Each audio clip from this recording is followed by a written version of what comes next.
With the latest episode of Lazarus, there's potentially a major breakthrough in terms of finding Dr. Skinner, and as that happens, a bit more is revealed about Doug's past. So to start off with the recap, Elena, with her, we pick up from what was said in the last episode that there are 100,000 images of Dr. Skinner across the globe, and she paints a picture that only herself, another hacker named Popcorn Wizard, and another hacker named Dr. 909 could possibly do this. So the main goal for her right now is just to plant traps as they do their investigation, or to find which one of those other two it could possibly be doing all this. And part of trying to get the trap set and really do something is, of course, for everyone to investigate.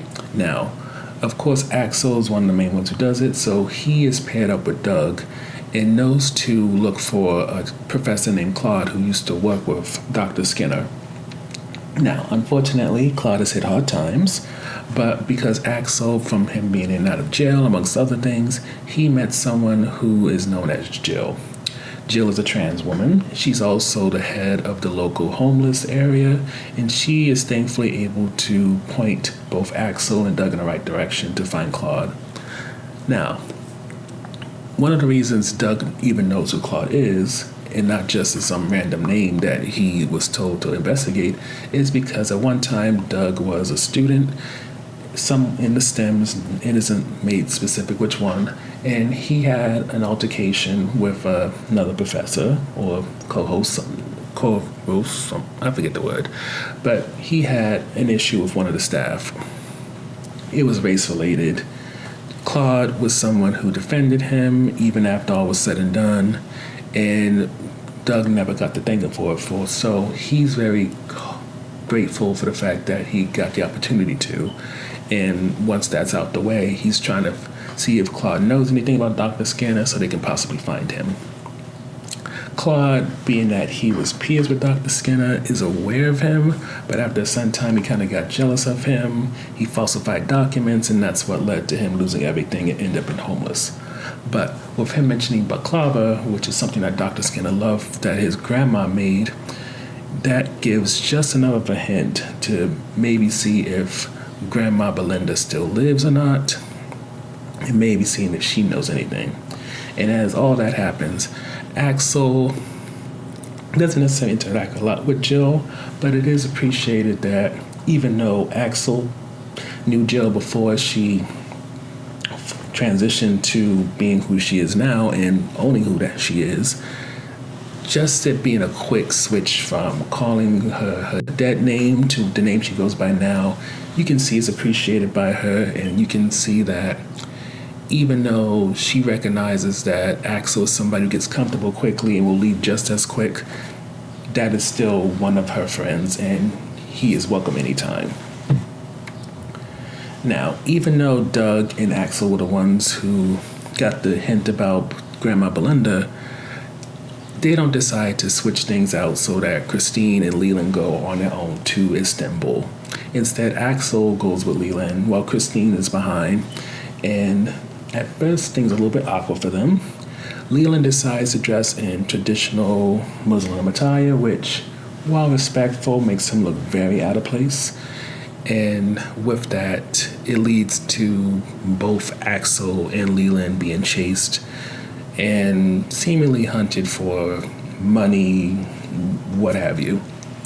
But thankfully, they name drop Grandma Belinda's name.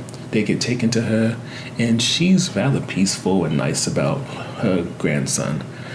She even offers them baklava, a lot of baklava. I'm probably saying it wrong, please forgive me. But point of the matter is, nice conversation, and after some point, Axel decides to look around, especially after he sees a video of Dr. Skinner 3 years ago, so before he disappeared, where he's sending a video message. And with that in mind, Axel figures that Grandma Belinda's being watched by somebody, so he looks for a hidden camera, he finds it, and that sets off one of Elaine's traps, and she realizes that it's Dr. 909 who's doing everything on behalf of Dr. Skinner, and with that they have their next lead in order to find the man. So when it comes to the review section for this episode, the main highlight is getting some of Doug's background through learning about his time in university, and also the fact that even though it was a bit unexpected, I do appreciate the fact that this anime is bringing some type of diversity to it. Like, Doug isn't just somebody with dark skin, he's a black man in this show. It introduces Jill, who's a trans woman, which, to be quite frank, all the anime I've probably watched since Dragon Ball Z and Sailor Moon were on Toonami, I don't know if there was ever a trans person who wasn't made a joke out of. But instead, even though Jill is part of a homeless community, Jill is the leadership, Jill is a loving figure, she's fairly normal. So that felt very different for me, but at the same time, it's also massively appreciated to see.